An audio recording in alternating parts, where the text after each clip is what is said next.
പണിക്ക് പുറമേ നിന്ന് അധികം ആൾക്കാരില്ല. എന്നുവെച്ചാൽ കൂടെ നിറയ്ക്കാൻ മാത്രമേ ഞങ്ങൾക്ക് പുറമേ നിന്ന് ആൾക്കാർ വേണ്ടി വന്നുള്ളൂ. ബാക്കി എല്ലാ കേസിനും ഞങ്ങൾ തന്നെയാണ്. മരുന്ന് നമ്മൾ ഒഴിക്കുകയാണ്, കലക്കിയിട്ട് ഒഴിക്കുന്നതാണ്. അരിക്കറ്റണ്ട, പിന്നെ വളർന്നത് പുറത്തേക്ക് പോകണില്ല. ഈ കവറിന് ഓട്ടം ഒരു 7 8 വെച്ചിട്ട് ഓരോരോ കൂടെയുണ്ട്. ഈ ഷീറ്റ് വിരിച്ച കാരണം എന്ന് വെച്ചിട്ടുണ്ടെങ്കിൽ എവിടെയും വെള്ളം നിൽക്കില്ല. ആ ഷീറ്റിൻ്റെ ഉള്ളിൽ കൂടെ ഗ്യാപ്പിന് പോകും. വെള്ളം എവിടെയും തങ്ങി നിൽക്കില്ല. അപ്പോൾ നമ്മളൊരു കൂടെ നിന്ന് പ്രതീക്ഷിക്കുന്നത് വെച്ചാൽ ഒരു 2 കിലോ കിട്ടണം എന്നാണ് ഉദ്ദേശിക്കുന്നത്. ഇവിടെ എന്ന് വെച്ചാൽ വരുന്ന ടൈമിൽ ഫുള്ള് കാടാണ്. പിന്നെ ഞങ്ങൾ വന്നവിടെ തന്നെ കാട് വെട്ടി, മരങ്ങളുണ്ടായിരുന്നു കുറച്ച്, അതൊക്കെ മുറിച്ച് ക്ലിയർ ഫില്ല് ചെയ്തു. JCB കൊണ്ട് ഫുള്ള് നിരത്തി നമുക്ക് വേണ്ട സ്ലോപ്പ് സെറ്റ് ചെയ്തു. അങ്ങനെയാണ് ഈ സ്ഥലത്തിൻ്റെ ഒരു കിടപ്പുണ്ടായിരുന്നത്. അങ്ങനെയാണ് നമ്മൾ റെഡിയാക്കിയെടുത്തത്.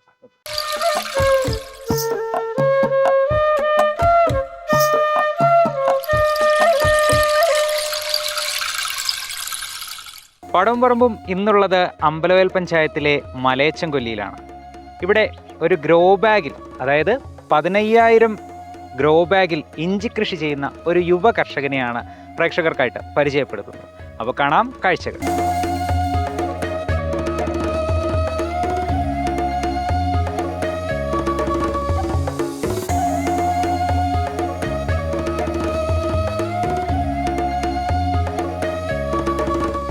പുതുതലമുറ കൃഷിയെ ജീവിതത്തിൽ നിന്ന് മാറ്റി നിർത്തുമ്പോൾ തൻ്റെ മകൻ നല്ലൊരു കൃഷിക്കാരനാണെന്ന് ഏറെ അഭിമാനത്തോടെ പറയുന്ന ഒരു അച്ഛനെയും അമ്മയെയും ആദ്യം നമുക്കൊന്ന് പരിചയപ്പെടാം. ഇത് അമ്പലവയൽ മലയച്ചൻകൊല്ലിയിലെ പ്രദീപും ഭാര്യ സത്യഭാമയും. മണ്ണിൽ വിയർപ്പൊഴുക്കി അന്നന്നത്തെ അന്നത്തിനുള്ള വരുമാനം കണ്ടെത്തുന്ന കർഷകർ ഇനി വിരലിലെണ്ണാവുന്നവർ മാത്രമാണ്. ചെറുപ്പം മുതൽക്കേ കാർഷിക രംഗത്തുള്ള ഇരുവരും മണ്ണിനെ എന്നും സ്നേഹിക്കുന്നവരാണ്. നമ്മൾ എന്ന് പറഞ്ഞു കഴിഞ്ഞിട്ടുണ്ടെങ്കിൽ ചെറുപ്പം പോലെ അച്ഛൻ്റെ കൂട്ടത്തിൽ ഇറങ്ങിയിട്ട് ഉള്ള ശീലങ്ങളാണ്.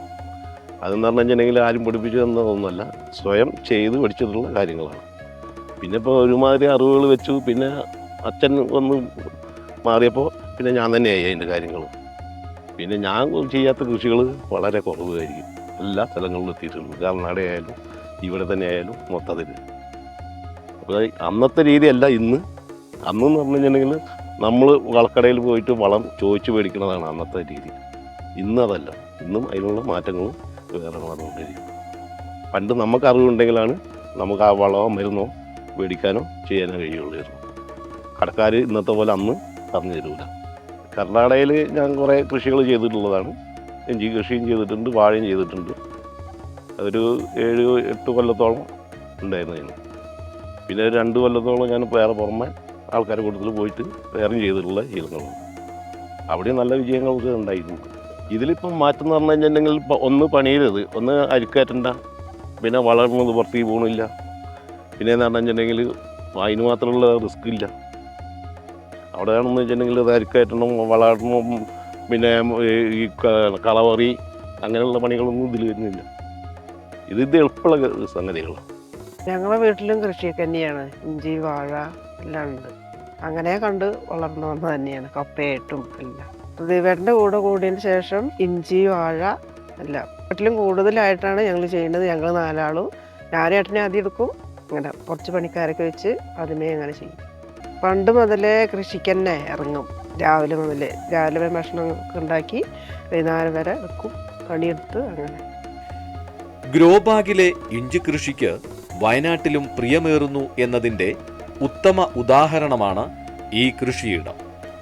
വിദേശത്തെ ജോലി ഉപേക്ഷിച്ച് നാട്ടിലെത്തിയപ്പോഴാണ് സോഷ്യൽ മീഡിയകളിലും മറ്റും കണ്ടുപരിചയമുള്ള ഗ്രോ ബാഗ് ഇഞ്ചി കൃഷി പരീക്ഷിക്കാൻ പ്രഭിൻ തീരുമാനിക്കുന്നത്. കർണാടകയിലും മറ്റും വർഷങ്ങളോളം ഇഞ്ചി കൃഷി ചെയ്ത് പരിചയമുള്ള അച്ഛൻ പ്രദീപിന് മകന്റെ താൽപ്പര്യം അറിഞ്ഞതോടെ 100 വട്ടം സമ്മതം. ഒപ്പം പിന്തുണയുമായി അമ്മ സത്യഭാമയും ഇപ്പോൾ വിദേശത്തുള്ള അനിയൻ പ്രവീണും. ഞങ്ങൾ 4 ആൾ കൂടി ചെറിയ ഇവർ 2 ആളും ചെറുതായിരുന്നു. സ്കൂളിൽ പോവുകയാണെങ്കിലും 2 ആൾ എൻ്റെ ഒപ്പം വരും. ഞങ്ങൾ 2 ആളുകൊണ്ട് പോയി കഴിഞ്ഞിട്ടുണ്ടെങ്കിൽ അവരും ഉണ്ടാവും. പിന്നെ അവർ പണിക്കായി, പിന്നെ അവർ പണിക്കാരായി. അപ്പോൾ അതിൻ്റെ ആ ഒരു സന്തോഷം നമുക്ക് വേറെയുണ്ട്. ഇപ്പം ഇങ്ങനെ ഓരോന്ന് ചെയ്യുമ്പോൾ അന്നത്തെ അറിവ് ഇന്ന് അവരെ നിലനിർത്തി കൊണ്ടുപോകണം. മക്കളെ കുറിച്ച് രണ്ടാളെ കൊണ്ട് പറയുകയാണെങ്കിൽ നല്ലവരാണ്. ഞങ്ങൾ എവിടെ പണിയുണ്ടെങ്കിലും അപ്പം അവർ ഇറങ്ങി. എത്രയോ ചെറുപ്പത്തിൽ സ്കൂൾ വിട്ട് വന്നു കഴിഞ്ഞാൽ ഞങ്ങൾ വയലിലാണെങ്കിൽ അവർ ഓടി വന്ന് കൊത്തലും പിടിക്കലും അങ്ങനെയാണ് ഇവിടെ വരെ എത്തിയത്. ഇവിടെ വന്നപ്പോൾ മോൻ ഈ വർഷം ഇങ്ങനെ ചെയ്യണമെന്ന് താല്പര്യമായപ്പോൾ ഞങ്ങൾക്കും സന്തോഷമായി. എൻ്റെ ഒരു പ്രബിന്ദാണ്. പിന്നെ ഞാനിവിടെ നല്ലറച്ചാൽ മലയച്ചൻകൊല്ലിയിലാണ് താമസം. അവിടെ തന്നെയാണ് നമ്മളെ കൃഷിസ്ഥലം നിൽക്കുന്നത്. പിന്നെ ഞാൻ ഗൾഫിലാണ് വർക്ക് ചെയ്തിരുന്നത്. ഇപ്പോൾ അവിടെ നിന്ന് വന്നിട്ട് ഇപ്പോൾ ഒരു 6 മാസമായി. അപ്പോൾ അതിലൊരു ഇതിലാണ് നമ്മളിങ്ങനെ ഗ്രോ ബാഗിൽ ഇങ്ങനെ ഇഞ്ചി കൃഷി ചെയ്യുക എന്നുള്ളൊരു ഇതിലെത്തിയത്. എന്നുവെച്ചാൽ കർണാടകയിലേക്ക് പോകാൻ കുറച്ച് ബുദ്ധിമുട്ടുള്ളതുകൊണ്ടും സാമ്പത്തികമായിട്ട് കുറച്ച് എക്സ്ട്രാ കൂടുതൽ പൈസ വേണം അവിടെ നമ്മൾ കൃഷി ചെയ്യണമെങ്കിൽ. അപ്പോൾ കേടില്ലാണ്ട് നമുക്ക് എങ്ങനെ ഇവിടെ കൃഷി ചെയ്യാൻ പറ്റും എന്നുള്ള ഒരു ഇതിലാണ് ഇപ്പോൾ ഇങ്ങനൊരു ഇതിലേക്ക് എത്തിയത് നമ്മൾ. എൻ്റെ അച്ഛനും അച്ചാച്ചനും അവരൊക്കെ ഓൾറെഡി കൃഷിക്കാരൊക്കെയാണ്. എൻ്റെ ചെറുപ്പത്തിൽ ഇവിടെയൊക്കെ വയലായിരുന്നു. ഇപ്പോൾ വെള്ളം കയറിപ്പോയി കയറപ്പുഴ. ഇവിടെയൊക്കെ ഞങ്ങൾ കൃഷി ചെയ്യായിരുന്നു. പിന്നെ അതിലിടയിലാണ് പിന്നെ ഇങ്ങനെ ഗൾഫിലേക്ക് പോയി. പക്ഷേ നമ്മളെ മനസ്സിൽ കൃഷി എന്ന് തന്നെയാണ് ഉള്ളത്. അപ്പോൾ അതുകൊണ്ട് ഇവിടെ വന്ന ടൈമിൽ ഇങ്ങനെ പുതിയൊരു രീതിയിൽ ചെയ്യാന്നുള്ളൊരു ഇതിലേക്ക് എത്തിയതാണ്. അങ്ങനെയാണ് ഇഞ്ചി കൃഷി. പിന്നെ അച്ഛന് കർണാടകയിൽ കൃഷി ഉണ്ടായിരുന്നു. ഞങ്ങൾക്ക് 2018 ആ പ്രളയം വന്ന ടൈമിൽ നമുക്ക് കുറച്ച് കേട് പറ്റിപ്പോയി വെള്ളം കയറിയിട്ട്. അപ്പോൾ അതൊരു 5 ഏക്കർ ഇഞ്ചി, 5 ഏക്കർ വാഴയും 2 ഏക്കർ ഇഞ്ചി ഉണ്ടായിരുന്നു. അത് ആ പ്രളയത്തിൽ കുറച്ച് നമുക്ക് നഷ്ടപ്പെട്ടു. പക്ഷേ ആ ടൈമിലാണ് പിന്നെ ഞാൻ ഗൾഫിൽ പോകുന്നത്. പിന്നെ നമ്മളെ മനസ്സിലിതുണ്ട് കൃഷി എന്നുള്ള. അമ്പലവയൽ പഞ്ചായത്തിലെ മലയച്ചം കൊല്ലിയിലാണ് ഈ കൃഷിയിടം.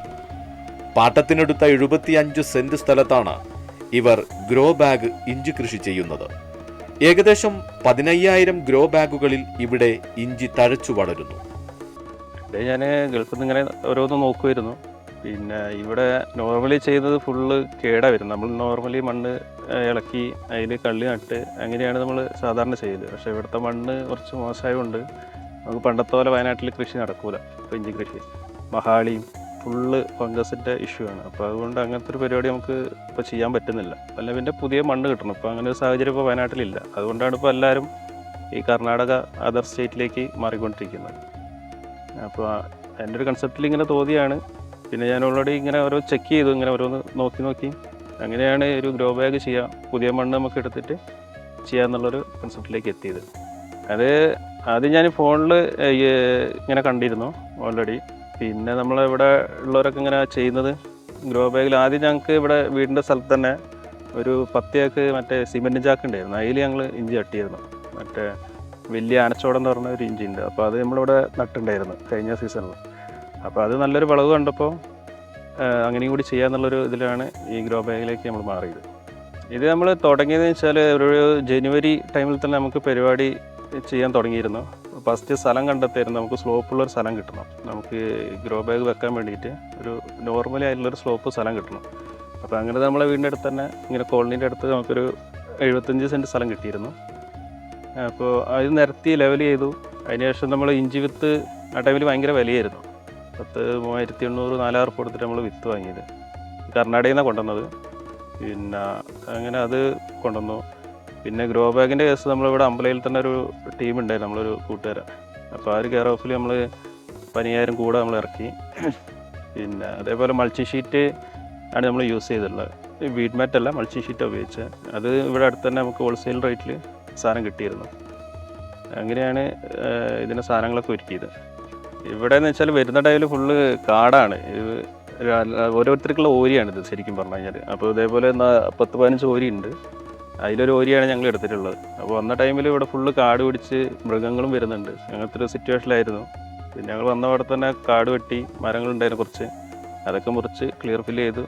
JCB കൊണ്ട് ഫുള്ള് നിരത്തി നമുക്ക് വേണ്ട സ്ലോപ്പ് സെറ്റ് ചെയ്തു. അങ്ങനെയാണ് ഈ സ്ഥലത്തിൻ്റെ ഒരു കിടപ്പുണ്ടായിരുന്നത്. അങ്ങനെയാണ് നമ്മൾ റെഡിയാക്കിയെടുത്തത്.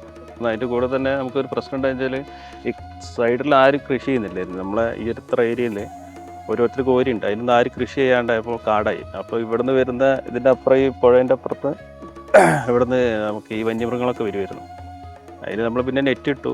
പിന്നെ അതിന് ശേഷം ഞങ്ങളിങ്ങനെ ചെയ്തതിന് ശേഷം തൊട്ടപ്പുറത്ത് 2 ടീം ഇതേപോലെ ഏലം ചെയ്യുന്നുണ്ട്. അപ്പോൾ അങ്ങനെയൊക്കെ ആയപ്പോൾ കാട് വെട്ടി തെളിച്ചപ്പോൾ ഒന്ന് സെറ്റായി. ചെറുപ്പം മുതലേ കാർഷിക മേഖലയോട് വളരെ ഇഷ്ടമുള്ളയാളാണ് പ്രബിൻ. അച്ഛൻ കർണാടകത്തിലും മറ്റും ഗ്രോ ബാഗുകളിൽ ഇഞ്ചി കൃഷി ചെയ്ത അനുഭവ സമ്പത്തുകൂടി തൻ്റെ കൃഷി മുന്നോട്ട് കൊണ്ടുപോകാൻ ഈ യുവ കർഷകനെ ഏറെ സഹായിച്ചിട്ടുണ്ട്.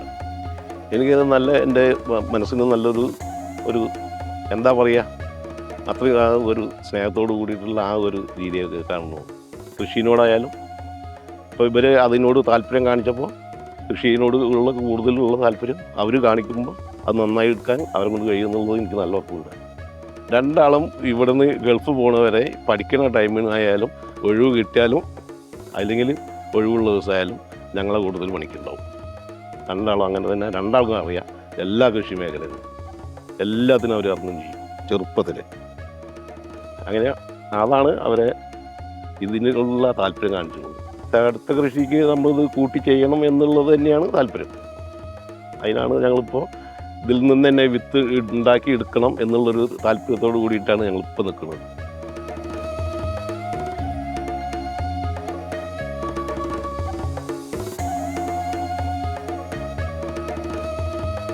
നമ്മൾ ഗ്രോ ബാഗിലേക്ക് ഇഞ്ചി കൃഷി ചെയ്യാൻ വേണ്ടിയിട്ട് മണ്ണൊരുക്കുന്നത് നമ്മൾ മേൽമണ്ണ് എടുക്കൂല. അത് നമ്മൾ 1.5 അടിയുള്ള മണ്ണ് നമ്മൾ ജെസിനെ കൊണ്ട് മാറ്റിയിട്ട് അവിടെ നിന്ന് നമ്മൾ ജെസിനെ കൊണ്ട് തന്നെ മാന്തി മണ്ണ് പുറത്തേക്ക് ഇട്ട് അതിലാണ് നമ്മൾ ഈ ചാണകപ്പൊടിയും കോഴിക്കാട്ടവും മിക്സ് ചെയ്തിട്ടാണ് നമ്മൾ ഗ്രോ ബാഗിലേക്ക് നിറയ്ക്കുന്നത്. അത് നമ്മൾ ലൈനായിട്ട് മൾച്ചിങ് ഷീറ്റിൻ്റെ മുകളിലേക്ക് ലെവൽ ചെയ്തിട്ട് അതിൽ നമ്മൾ വിത്ത് വെച്ചിട്ടാണ് പിന്നെ വീണ്ടും നമ്മൾ ഈ NFVൻ്റെ ഒരു വളമുണ്ട്, ആ വളം കൂടി അതിൻ്റെ മുകളിൽ ഇട്ടിട്ടാണ് പിന്നെ നമ്മൾ ചപ്പും കൂടി വെച്ച് മൂടുന്നു. പരമ്പരാഗത ഇഞ്ചി കൃഷിയെ അപേക്ഷിച്ച് കൃഷിപ്പണിയും വളരെ കുറവാണ്. ഇഞ്ചി വിത്ത് മുളച്ച് ചെടിയാകുമ്പോൾ മണ്ണുകൊണ്ട് അരിക് കയറ്റേണ്ട ആവശ്യമില്ല. മഴയത്ത് ഗ്രോ ബാഗുകളിൽ നിന്ന് വളവും മണ്ണും ഒലിച്ചു പോവുകയുമില്ല. കളകൾ കുറവായിരിക്കും. അഥവാ കളകൾ മുളച്ചു വരുമ്പോൾ തന്നെ പിഴുതുമാറ്റാനും കഴിയും. ഇതിൽ നമുക്ക് ഈ ഗ്രോ ബാഗിൽ കൃഷി ചെയ്യുന്നതും അല്ലാണ്ട് നോർമലി നമ്മൾ പരമ്പരാഗതമായിട്ട് ചെയ്യുന്നതും തമ്മിലുള്ള വ്യത്യാസം എന്ന് വെച്ചാൽ പണ്ടത്തെ രീതിയിൽ ചെയ്യുന്നതൊക്കെ കേടുകളായിട്ട് പോകുന്നതാണ്. എന്തെങ്കിലും ഒരു കുറച്ച് സ്ഥലത്ത് കേട് വന്നു കഴിഞ്ഞാൽ ആ കള്ളി പിന്നെ ആ സ്ഥലങ്ങൾ ഏരിയ മൊത്തം നമുക്ക് കംപ്ലൈൻ്റ് ആണ്. ഇപ്പോൾ ഈ ഗ്രോ ബാഗിൽ വെച്ചതിന് ശേഷം എനിക്ക് കംപ്ലൈൻറ്റ് ഉണ്ട്, പക്ഷേ ആ കൂടെ നമുക്ക് മാത്രം എടുത്ത് മാറ്റി കഴിഞ്ഞാൽ ആ ഏരിയ സേഫായി. ആ ഒരു ഗുണമാണുള്ളത്. പിന്നെ കേടിൻ്റെ ഒരു കുറവ് തന്നെയാണ് ഏറ്റവും കൂടുതൽ. നമ്മൾ നട്ടതെന്ന് വെച്ചാൽ ഏകദേശം മാർച്ച് ലാസ്റ്റോട് കൂടിയിട്ടാണ് നട്ടത്. ഏകദേശം ഇനിയിപ്പോൾ 4 മാസവും ചില്ലറയും കഴിഞ്ഞിരിക്കുന്നത്. ഇപ്പോൾ പറക്കണം എന്നുണ്ടെങ്കിൽ വില ഉണ്ട് നിലവിൽ, പക്ഷെ അത് പുതിയ ഇഞ്ചിക്ക് നമുക്ക് മാർക്കറ്റ് കുറവാണ്, പഴയ ഇഞ്ചിക്കാണ് മാർക്കറ്റ് ഉള്ളത്. അപ്പോൾ ഇനി ഒരു 2 മാസത്തെ വളർച്ച, 2+ കൂടുതലുണ്ട് വളർച്ച. അത് കഴിഞ്ഞാൽ നമുക്ക് വിളവെടുപ്പാവുള്ളൂ. അപ്പോൾ നമ്മളൊരു കൂടെ നിന്ന് പ്രതീക്ഷിക്കുന്നത് വെച്ചാൽ ഒരു 2 കിലോ കിട്ടണമെന്നാണ് ഉദ്ദേശിക്കുന്നത്. ആ രീതിയിലാണ് നമ്മൾ ചെയ്തിട്ടുള്ളത്. ഏകദേശം കൃഷി ചെയ്യുമ്പോൾ വെച്ചാൽ നമുക്ക് കൃഷിനോടാണ് ഏറ്റവും കൂടുതൽ താല്പര്യം. ഞാൻ പഠിച്ചതും അഗ്രികൾച്ചറാണ് പഠിച്ചത്. പിന്നെ മൊത്തത്തിൽ നമുക്ക് കൃഷിയാണ് എനിക്ക് ഏറ്റവും കൂടുതൽ താല്പര്യം. അപ്പോൾ ഗൾഫിലായിരുന്നെങ്കിലും എനിക്ക് ഈ കൃഷി ചെയ്യണം എന്നുള്ളൊരു ഉണ്ടായിരുന്നു. അപ്പോൾ അതിപ്പോൾ ഇങ്ങനെ ചെയ്തോടപ്പോൾ നമുക്കൊരു സന്തോഷമായി. ഇപ്പോൾ കംപ്ലൈൻറ്റും കേടുകളൊന്നും ഇല്ലാണ്ട് ഇപ്പോൾ നിലവിൽ ഇപ്പോൾ ഒരു കുഴപ്പമില്ലാണ്ട് പോകുന്നുണ്ട്. ഇപ്പോൾ അത്യാവശ്യം പറഞ്ഞ പോലെ ഏകദേശം വിളവിലേക്ക് എത്തുന്നുണ്ട് കാര്യങ്ങൾ. പിന്നെ കഴിഞ്ഞ കൊല്ലം ഈ പയർക്കുലിയറിയ എന്ന് പറഞ്ഞ ഫംഗസ് ഉണ്ടായിരുന്നു. അപ്പോൾ എല്ലായിടത്തും അഭിപ്രായങ്ങൾ ചോദിച്ചു കുറേ പേരുണ്ട്. അപ്പോൾ അവരൊക്കെ ചോദിച്ചപ്പോൾ അതിന് മരുന്നടിച്ചൊക്കെയാണ് കുറേ പേര് നിർത്തി, കുറേ പേര് ഇത് പോയിട്ടുണ്ട്. അപ്പോൾ അത് നമ്മൾ മുൻകൂട്ടി കണ്ട് നമ്മൾ ഫംഗസിൻ്റെ മരുന്ന് നമ്മൾ ആഴ്ചയിൽ 7 ദിവസം വിട്ടിട്ട് നമ്മൾ അടിക്കുന്നുണ്ട്. അങ്ങനെ കുഴപ്പമില്ലാണ്ട് പിന്നെ മരുന്നും ക്ലിയറായിട്ട് കൊടുക്കുന്നുണ്ട്. അതുകൊണ്ട് ഇപ്പോൾ കുഴപ്പമില്ലാണ്ട് പോകുന്നു. ഇപ്പോൾ എന്ന് വെച്ച് കഴിഞ്ഞാൽ ഞങ്ങൾ പണിക്ക് പുറമേ നിന്ന് അധികം ആൾക്കാരില്ല. എന്നുവെച്ചാൽ കൂടെ നിറയ്ക്കാൻ മാത്രമേ ഞങ്ങൾക്ക് പുറമേ നിന്ന് ആൾക്കാർ വേണ്ടി വന്നുള്ളൂ. ബാക്കി എല്ലാ കേസിനും ഞങ്ങൾ തന്നെയാണ്. നനയാണെങ്കിൽ ഇപ്പോൾ താഴെ മോട്ടർ വെച്ചിട്ടുണ്ട്, കാരാപ്പൻ്റെ വെള്ളം അടിക്കുന്നത്. അത് പൈപ്പിലേക്ക് അടിച്ച് 2 സ്പ്ലിറ്റ് ആക്കിയിട്ട് കൈ കൊണ്ട് തന്നെ സ്പ്രേ ചെയ്യുന്ന രീതിയിലാണ് ഇപ്പോൾ നനയ്ക്കുന്നത്. പിന്നെ വേറെ പുറമേ നിന്ന് കേസുകളൊന്നും വരുന്നില്ല. പുല്ല് പറിക്കാനാണെങ്കിലും കുറച്ചേ ഉണ്ടാവുള്ളൂ. ആ ചപ്പിട്ടതിന് ശേഷം അധികം പുല്ല് ഉണ്ടാവലില്ല. അപ്പോൾ ഞങ്ങൾ തന്നെ നടന്ന് പറിക്കുന്ന കേസുള്ളൂ. പിന്നെ മരുന്ന് അടിക്കുകയാണെങ്കിൽ ഒരാൾക്ക് അടിക്കാവുന്ന കേസുള്ളൂ. ഒരു 4 മണിക്കൂറിനുള്ളിൽ നമുക്ക് പരിപാടി അടിച്ച് തീർക്കാം. പിന്നെ ട്രെഞ്ചിങ് ആണ് ചെയ്യാനുള്ളത്. മരുന്ന് നമ്മൾ ഒഴിക്കുകയാണ്, കലക്കിയിട്ട് ഒഴിക്കുന്നതാണ്. അപ്പോൾ ഇവിടെ തന്നെ സ്ലോപ്പ് ഉള്ളതുകൊണ്ട് മുകളിലേക്ക് വെള്ളം അടിച്ചിടുന്നിട്ട് അതിലേക്ക് വളം കലക്കിയിട്ട് ചെറിയ പൈപ്പിൽ നമ്മൾ ഡ്രോപ്പായിട്ട് ഒഴിച്ചു കൊടുക്കുകയാണ്. അതും ഞങ്ങൾ 3 ആൾ തന്നെ ഉണ്ടാവല്. അതിന് പുറമേ നാളെ കൂട്ടില്ല, ആവശ്യമില്ല. എന്നുവെച്ചാൽ രാവിലെ കുറഞ്ഞെങ്കിൽ ഒരു ഉച്ചയാകുമ്പോഴത്തേക്കും പരിപാടി തീരും. അത്രേ ഉള്ളൂ. നമ്മൾ രാവിലെ വീട്ടിൽ നിന്ന് ഭക്ഷണമൊക്കെ കൊണ്ട് ഇവിടെ വന്നു കഴിഞ്ഞാൽ ആ പണികൾ എന്താണെന്നുള്ളത് നോക്കിയിട്ട് അന്ന് വൈകുന്നേരം വരെ അത് ചെയ്തുകൊണ്ട് പിറ്റേ ദിവസം വരേണ്ടതാണെങ്കിൽ പിറ്റേ ദിവസം വന്നിട്ട് അതേപോലെ തന്നെ ചെയ്തു. ഈ സ്ഥലം എന്ന് പറഞ്ഞു കഴിഞ്ഞിട്ടുണ്ടെങ്കിൽ ഞങ്ങൾ ആദ്യം അറിയുന്ന സ്ഥലങ്ങളാണ്. പക്ഷേ ഇത് ഇങ്ങനെ ഞങ്ങൾ കർണാടകയിലും പോയി നോക്കിയതാണ്, അവിടെ എടുത്തിട്ട് ചെയ്യാൻ പറ്റുമോ എന്നുള്ളത്. അപ്പോൾ ഇവിടെ തന്നെ ആക്കാം എന്നുള്ളൊരു അഭിപ്രായം വന്ന് പിന്നെ ഇതിങ്ങനെ നോക്കി ഇവരോട് ചോദിച്ചു, അങ്ങനെ അന്വേഷിച്ച് വന്നപ്പോൾ ഇങ്ങനെ കിട്ടാനുണ്ടെന്ന് പറഞ്ഞു. അങ്ങനെ ഞങ്ങൾ ഇവിടെ വന്ന് നോക്കി നോക്കുമ്പോൾ അത്യാവശ്യം ആ നിരപ്പിനോട് കൂടിയുള്ള സ്ഥലമാണ്. അപ്പോൾ പിന്നെ ആ മേൽമണ്ണും ആ കാടും മരങ്ങളുണ്ടായിരുന്ന മരങ്ങളൊക്കെ പറിച്ച് കൊണ്ട് ലെവലാക്കി ഇട്ടാണ് ഇപ്പോൾ ഈ പരിപാടി ചെയ്തത്. അടുത്ത വർഷവും ഇതേ സ്ഥലത്തു തന്നെ ഇഞ്ചി കൃഷി ചെയ്യാനും സാധിക്കും. വിളവെടുപ്പും വളരെ എളുപ്പം. കേടുപാടുകൾ സംഭവിച്ച ചെടികളെ എളുപ്പത്തിൽ കൃഷിയിടത്തിൽ നിന്ന് മാറ്റാനും രോഗബാധ നിയന്ത്രിക്കാനും കഴിയും. പരമ്പരാഗത കൃഷിയേക്കാൾ ആദായകരവും ലാഭകരവുമാണ് ഈ കൃഷിരീതിയെന്ന് ഇവരുടെ അനുഭവത്തിൽ നിന്നാണ് ഇവർ പറയുന്നത്.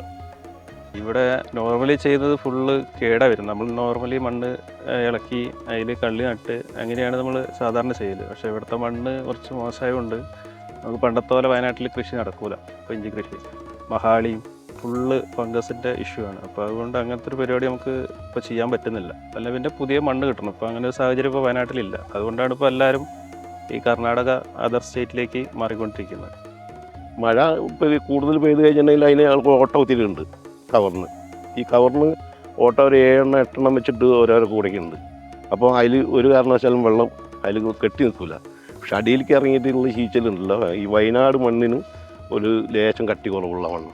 ആ മണ്ണിന് ഈ വെള്ളത്തിൻ്റെ ശല്യം ലാഭിക്കും, ശരിക്കും ഒരുമാതിരി അടിയിലേക്ക് ബാധിക്കും.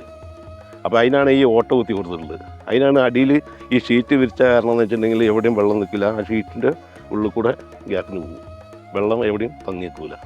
അടുത്ത വർഷവും കൂടുതൽ സ്ഥലത്ത് ഗ്രോ ബാഗിൽ ഇഞ്ചി കൃഷി ചെയ്യണമെന്നാണ് പ്രഭിൻ്റെ ആഗ്രഹം. ഇതിന് പൂർണ്ണ പിന്തുണയുമായി കുടുംബവും ഒപ്പമുണ്ട്. കൃഷി ഉപേക്ഷിക്കുന്ന, മണ്ണിൽ നിന്ന് അകലുന്ന പുതുതലമുറയ്ക്ക് ഈ യുവകർഷകൻ മാതൃകയാണെന്ന കാര്യത്തിൽ ഒരു സംശയവുമില്ല. അപ്പോൾ പ്രഭിൻ്റെ ഈ ഒരു ഗ്രോ ബാഗിലെ ഇഞ്ചി കൃഷി നമ്മൾ കണ്ടു. വളരെ മനോഹരമായ കാഴ്ചകൾ, അതുപോലെ തന്നെ വ്യത്യസ്തമായ അറിവുകൾ. നമ്മുടെ പരമ്പരാഗത രീതിയിലുള്ള കാർഷിക മേഖലയിൽ തന്നെ നിൽക്കാതെ ഇതുപോലെ തന്നെ പുതിയ മാർഗങ്ങളിലൂടെ കൃഷി ചെയ്ത് വരുമാനം നേടുന്നവർ ഒരുപാടുണ്ട്. അതിനൊരു ഉദാഹരണം കൂടിയാണ് പ്രഭിനും അദ്ദേഹത്തിൻ്റെ കുടുംബവും. ആ കുടുംബത്തിൻ്റെ കൂടി പിന്തുണയാണ് ഈ ഒരു കൃഷി ഇങ്ങനെ മുന്നോട്ട് കൊണ്ടുപോകാൻ അദ്ദേഹത്തിന് സഹായകരമാകുന്നതും. വളരെ എന്താ പറയുക, ആ കുടുംബത്തിൻ്റെ സപ്പോർട്ട് എന്ന് പറയുന്നത് എടുത്തു പറയേണ്ടതാണ്. ഇവിടുത്തെ കാർഷിക ജോലികളാണെങ്കിൽ ഇവരെല്ലാവരും കൂടി ഒരുമിച്ചാണ് ഈ ഒരു കൃഷിയും കാര്യങ്ങളൊക്കെ ഇങ്ങനെ മുന്നോട്ട് കൊണ്ടുപോകുന്നത്. അപ്പോൾ ഈ ഒരു കൃഷിയിൽ, ഈ ഒരു ഗ്രോ ബാഗിലെ ഇഞ്ചി കൃഷിയിൽ നല്ല വിളവ് അദ്ദേഹത്തിന് ലഭിക്കട്ടെ എന്ന് നമ്മൾ ആശംസിക്കുന്നു. അപ്പോൾ പടവും പറമ്പിൻ്റെ ഇന്നത്തെ എപ്പിസോഡ് ഇവിടെ പൂർണ്ണമാകുന്നു. അടുത്ത ആഴ്ച വീണ്ടും കാണാം. നന്ദി, നമസ്കാരം.